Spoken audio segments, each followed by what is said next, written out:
মই কৰা কামবিলাক যে পৰ্যবেক্ষণ কৰিছে আৰু সেইটো এটা মোক এটা ভাল উপলব্ধি দিছে কাৰণ মই কামখিনি কৰি গৈছোঁ মই কামটো কি হৈছে মই নাজানো মই মাত্ৰ এটা জাতীয় দায়িত্ব বুলি এটা দায়বদ্ধতাৰ খাতিৰত কামবোৰ কৰি গৈছোঁ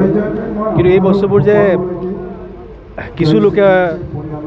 মানে পৰ্যবেক্ষণ কৰি আছিলে সেইটো কথা ভাবি মোৰ ভাল লাগিছে যাৰ কাৰণে এই বঁটা মোক দিয়া হৈছে আৰু এই বঁটাটো পাই পেলাই এটাই কথা হৈছে যে এটা মোৰ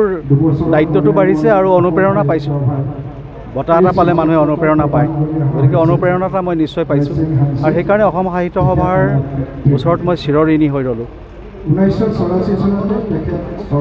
সাধনা লাগিবই জীৱনত সফলতা আহিব সাধনা কৰিলেহে আহিব যিমানবোৰ দেখা গৈছে মানে বিশ্ব সাহিত্যত বা বাংলা সাহিত্যত অসমীয়া সাহিত্যত যিসকল খুব উজলি উঠিছে বা কীৰ্তিমান হৈছে সেইসকলৰ সাধনাৰ বলতহে হৈছে এটা সংগীতৰ ক্ষেত্ৰতো সাধনা লাগিব সাহিত্য সৃষ্টিৰ ক্ষেত্ৰতো সাধনা লাগিব সকলো বিষয়তে সাধনা লাগিব গতিকে সাধনা নহ'লে কোনো কাম কৰা নহ'ব নাযায়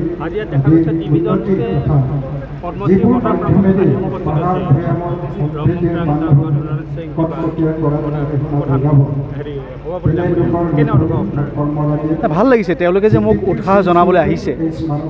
তেওঁলোকে মোক উৎসাহ যোগোৱাৰ বাবে আহিছে মই খুব মানে আনন্দিত হৈছোঁ আৰু তেওঁলোকৰ ওচৰতো মই কৃতজ্ঞতা প্ৰকাশ